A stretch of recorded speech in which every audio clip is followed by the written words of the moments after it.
Good morning. Good morning. ബാലമാഷി ഇനിയും താമസിച്ചു വരുമല്ലോ, അന്ന് ബാക്കി അഭ്യാസം.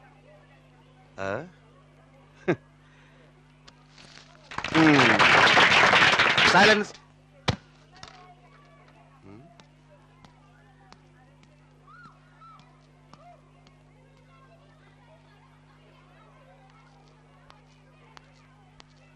യോഗാഭ്യാസം അക്ഷരം പോലും അറിഞ്ഞൂടാ അവനെ പഠിപ്പിക്കാൻ നടക്കുന്നത്.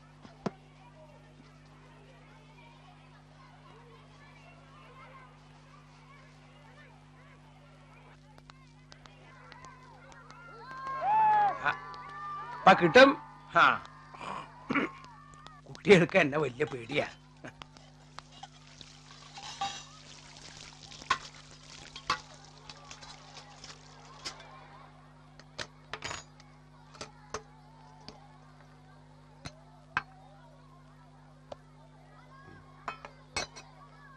എന്തായാലും ഇത് ശരിയായില്ല. എന്താ മാഷേ, ചോറ് വെന്തില്ലേ? അതല്ലെന്നേ, അവിവാഹിതയായ ഒരു യുവതിയെ ഹെഡ് മാസ്റ്റർ വീട്ടിൽ താമസിപ്പിക്കാൻ തീരുമാനിച്ച ഒട്ടും ശരിയായില്ലെന്ന് ഞാൻ പറഞ്ഞു വന്നത്. ഈ നാട്ടിൻപുറത്ത് വേറെ എവിടെ താമസിക്കാനാ? സന്മനസ്സുള്ളതുകൊണ്ട് ആ കൈമൾ സാറിന് അങ്ങനെ തോന്നിയത്. സാഹചര്യങ്ങളാ മനുഷ്യനെ വഴിതെറ്റിക്കുന്നത്. ഈ മനസ്സ് എപ്പോഴാ പതറാന്ന് പറയാൻ പറ്റില്ലല്ലോ. അത് ശരിയാ, പതറിയ മനസ്സുള്ളവർക്ക് ഇങ്ങനെ വൃത്തികെട്ട രീതി ചിന്തിക്കാൻ പറ്റും. ചുമ്മാ ഇരിക്കും മാഷേ, ഇതൊന്നും കണ്ടാ ഞാൻ പതറില്ല. യോഗ ശീലിച്ചവർക്ക് ഒന്നിനോടും അമിതമായ ആസക്തി ഉണ്ടാവില്ല. അത് ഇയാൾ ആഹാരം കഴിക്കുന്ന രീതി കണ്ടാൽ തന്നെ അറിയാലോ. കഴിക്കും, ആരോഗ്യമുള്ളവൻ ആഹാരം കഴിക്കും. തന്നെ പോലെ കുട്ടികളോട് ചലാപള വർത്താനം പറഞ്ഞിട്ടില്ല, നല്ലവണ്ണം അധ്വാനിച്ചിട്ടില്ല.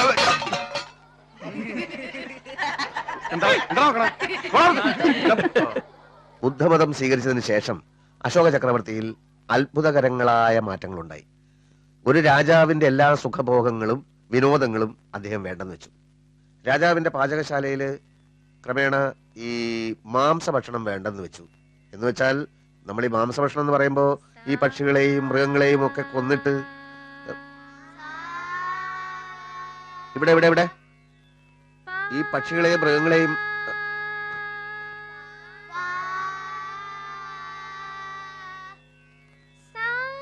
ഇവിടെ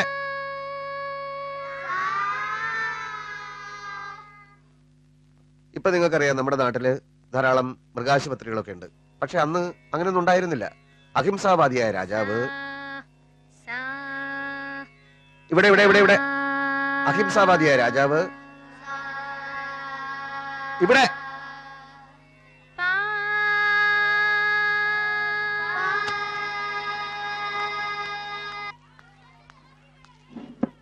എനിക്ക് ക്ലാസ് എടുക്കാൻ പറ്റില്ല. തൊട്ടപ്പുറത്ത് കിടന്ന് കാറല്ലേ താറാക്കൂട്ടത്തിന് കല്ലെറിഞ്ഞ മാതിരി. സയൻസും കണക്കും മാത്രം മതിയോ? കുട്ടികൾക്ക് ഇത്തിരി സംഗീതമൊക്കെ വേണ്ടേ? പിന്നെ സംഗീതം പഠിച്ചിട്ട് പിള്ളേർ മുഴുവൻ ചെമ്പൈ വൈദ്യനാഥ ഭാഗത്തിലാകാൻ പോകല്ലേ? ചെമ്പയും വൈദ്യനൊക്കെ അവിടെ നിക്കട്ടെ. ആ പാവം കുട്ടിക്ക് ഒരു പണി കിട്ടിയതല്ലേ, അതൊരു വഴിക്ക് നടന്നോട്ടോ. ഓ നടന്നോട്ടെ, ഞാൻ ലീവ് എടുത്തോളാം. എന്ന് പറഞ്ഞാൽ എങ്ങനെയാ? എന്ന് പറയാതിരുന്നാൽ എങ്ങനെയാ? ഇങ്ങനെ ഒരു ബഹളത്തിൽ എന്നെ കൊണ്ട് പഠിപ്പിക്കാൻ പറ്റില്ല. തൽക്കാലം ഒരു കാര്യം ചെയ്യാം, ഇന്ന് പാട്ടു വേണ്ട, കുട്ടികൾക്ക് എന്തെങ്കിലും കഥ പറഞ്ഞു കൊടുക്കുക. ഇങ്ങനൊരു കുറിപ്പ് കൊടുത്തയക്കാം. എന്നിട്ട് വൈകുന്നേരം നമുക്കൊന്നിരിക്കാം. താൻ സമാധാനായിട്ട് ചെല്ലേ. ഷിബു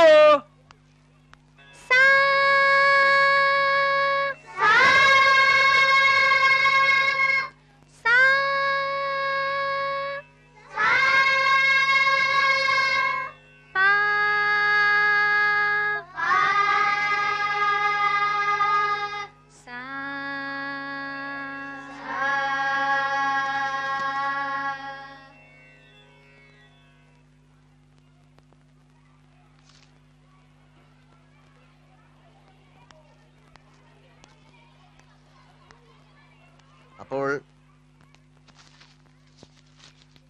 ബുദ്ധമതം സ്വീകരിച്ചതിന് ശേഷം അശോക ചക്രവർത്തിയിലുണ്ടായ മാറ്റങ്ങളെ പറ്റിയാണ് നമ്മളിവിടെ സംസാരിച്ചുകൊണ്ടിരുന്നത്. അതിൽ പ്രധാനപ്പെട്ട കാര്യങ്ങൾ എന്തൊക്കെയാണ് അദ്ദേഹം ചെയ്തത്? ആദ്യമായിട്ട് രാജാവിന്റെ സുഖഭോഗങ്ങളും വിനോദങ്ങളും ഒക്കെ വേണ്ടെന്ന് വെച്ചു. അദ്ദേഹം അഹിംസാവാദിയായി.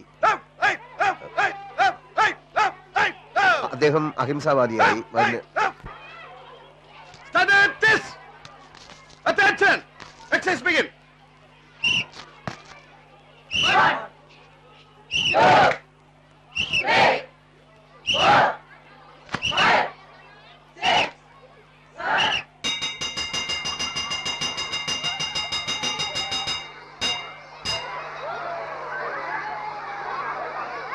എങ്കിൽ പിന്നെ നിർമ്മല ടീച്ചർ ഒരു കാര്യം ചെയ്യട്ടെ, ശബ്ദം പുറത്തു വരാതെ സംഗീതം പഠിപ്പിക്കട്ടെ. അപ്പൊ പിന്നെ മറ്റാർക്ക് ശല്യാവില്ലല്ലോ. ശബ്ദം പുറത്തു വരാതെ സംഗീതം പഠിപ്പിക്കേ, അതൊരു പുതിയ അറിവാണല്ലോടോ. അതെ, ആംഗ്യ ഭാഷയിൽ. എന്താ അങ്ങനെ പഠിപ്പിച്ചോ ടീച്ചർ? ഈ പുളിച്ച തമാശ കേൾക്കാനല്ല ഉള്ള നേരം കളഞ്ഞ് എല്ലാവരും ഇവിടെ കൂടിയിരിക്കുന്നത്. പിള്ളേര് വിഷമം പിടിച്ച ഒരു കണക്ക് ചെയ്യുന്നു എന്നിരിക്കട്ടെ, പാട്ട് കേട്ടാൽ ശ്രദ്ധ തിരിയും. അങ്ങനെ ഒരു അവസ്ഥയ്ക്ക് പരിഹാരം ഉണ്ടായേ പറ്റൂ. നിർമ്മല ടീച്ചറെ ഇവിടെ അപ്പോയിന്റ് ചെയ്ത് പാട്ട് പഠിപ്പിക്കാനാണെങ്കിൽ അവർ പാട്ട് പഠിപ്പിക്കുക തന്നെ ചെയ്യും. ഇയാളെ ആരാ ഇവിടെ വിളിച്ചത്? രമ്യമായ ഒരു പരിഹാരം ഉണ്ടാക്കാൻ ആർക്കെങ്കിലും വല്ല നിർദ്ദേശം ഉണ്ടെങ്കിൽ അത് പറ. ഈ സ്കൂളിന് ധാരാളം കോമ്പൗണ്ട് ഉണ്ട്, മരങ്ങളുണ്ട്. കുട്ടികളെ തണലത്ത് എവിടെയെങ്കിലും ഇരുത്തി പാട്ട് പഠിപ്പിക്കാലോ. അത് ശരി, നിങ്ങളൊക്കെ ആദ്യന്മാര്, നമുക്ക് രണ്ടുപേർക്കും ഭ്രഷ്ട്. ഓ, എന്നാ പിന്നെ ഡ്രില്ലെടുക്കുന്നത് ക്ലാസ് മുറിയിലാക്കാം എന്നാണ് ഞാൻ പറഞ്ഞത്. സംഗീതത്തോട് സ്നേഹമില്ലാത്തവർ ഇതിനപ്പുറം പറയും. ഇയാളൊന്ന് വെറുതെ ഇരിക്കടോ. ബാലന്മാഷ് മുന്നോട്ട് വെച്ച നിർദ്ദേശത്തെ പറ്റി ടീച്ചർ എന്തു പറയണു? മറ്റുള്ളവരെ ശല്യപ്പെടുത്തുന്നതായി പോയല്ലോ എന്റെ വിഷയം എന്ന് ആലോചിക്കുമ്പോ എനിക്ക് വിഷമമുണ്ട്. ഇതിലിപ്പോ അങ്ങനെ വിഷമിക്കാനൊന്നുമില്ലല്ലോ. മുറ്റത്താവുമ്പോ നല്ല കാറ്റ് കിട്ടും. മറ്റ് ക്ലാസ്സുകളിലെ ഒച്ചയും ബഹളവും ടീച്ചറുടെ ക്ലാസ്സിനെ ബാധിക്കുകയില്ല. കൈമൾ സാർ പറയണ പോലെ ചെയ്യാം. Very good. അപ്പൊ പ്രശ്നം തീർന്നല്ലോ, നമുക്ക് പിരിയാം. സംഗീതത്തോടുള്ള നിങ്ങളുടെ ഈ സമീപനം എന്നെ ലജ്ജിപ്പിക്കുന്നു. ഒന്ന് പിരിഞ്ഞു പോ എന്റെ മാഷേ, സമയം കുറെ ആയില്ലേ. എന്താ ചെയ്യ?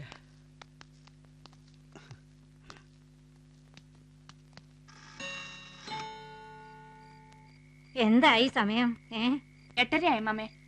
കുറച്ചു മുമ്പ് നീ തന്നെയല്ലേ പറഞ്ഞേ സ്കൂള് വിട്ട് അവന് നേരെ വീട്ടിൽ വന്നാലെന്താ? അതെങ്ങനെയാ? അച്ഛന്റെ അല്ലേ മോൻ? വീടും വേണ്ട, വീട്ടുകാരും വേണ്ട. നേരം വെളുത്താ പാതിരയാവുന്നവരെ നടക്കും നാട്ടാരെ പിന്നാലെ. അതുവരെ എന്നെ ഈ ലോകവുമായി ബന്ധിപ്പിച്ച പ്രധാന കണ്ണികൾ എന്റെ മുത്തശ്ശിയും എന്റെ സഹോദരിയും. സഹോദരിയെ ഒരു നല്ല നിലയ്ക്ക് എത്തിച്ചിട്ട് വേണം എനിക്ക് എന്റെ ജീവിതം തുടങ്ങാൻ. അമ്മമ്മ ഉറങ്ങിയോ? എവിടെയായിരുന്നേടാ ഇതുവരെ?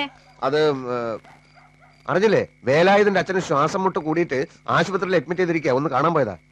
നാട്ടുകാരുടെ കാര്യമൊക്കെ അന്വേഷിക്കാൻ നിനക്ക് സമയമുണ്ട്. ഇവിടെ ഒരുത്തി ചാവാൻ കിടക്കുക. അത് പോട്ടെ, പ്രായം കഴിഞ്ഞ് നിൽക്കുന്ന ഒരു പെൺകുട്ടി ഇല്ലേ ഇവിടെ? അവളും ചാവാൻ കിടക്കുക. ഒന്ന് പോടാ. നിങ്ങളുടെ കാര്യങ്ങളൊക്കെ ഒന്ന് ശരിയായി കണ്ടിട്ട് വേണം എനിക്ക് സമാധാനായിട്ടൊന്ന് കണ്ണടയ്ക്കാൻ. അമ്മമ്മക്ക് കണ്ണടക്കാൻ എന്താ ഇത്ര തിരക്ക്? ഞങ്ങളെയൊക്കെ നിരപ്പാക്കിയിട്ടേ അമ്മമ്മ ഇവിടെ നിന്ന് പോവും. മൗര്യ സാമ്രാജ്യത്തിന് അതിശക്തമായ ഒരു സേനാ വിഭാഗമുണ്ടായിരുന്നു.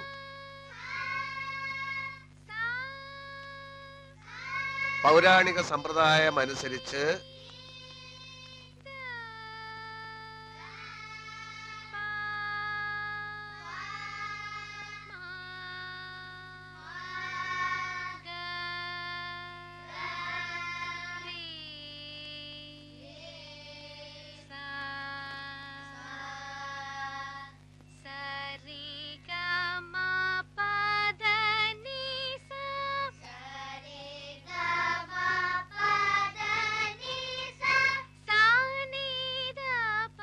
മ്യൂസിക് ക്ലാസ് എനിക്കൊരു ബുദ്ധിമുട്ടായിരുന്നെങ്കിലും ഞാൻ കാരണം മുറ്റത്ത് വെച്ച് ക്ലാസ് എടുക്കേണ്ടി വന്ന ടീച്ചറുടെ അവസ്ഥയിൽ എനിക്ക് കുറ്റബോധം തോന്നി. അത് വെറും കുറ്റബോധം മാത്രമായിരുന്നു. അല്ല, തുളസിക്കതിരിന്റെ പരിശുദ്ധിയുള്ള ആ മുഖം, ഹൃദയത്തിലേക്ക് ആഴ്ന്നിറങ്ങുന്ന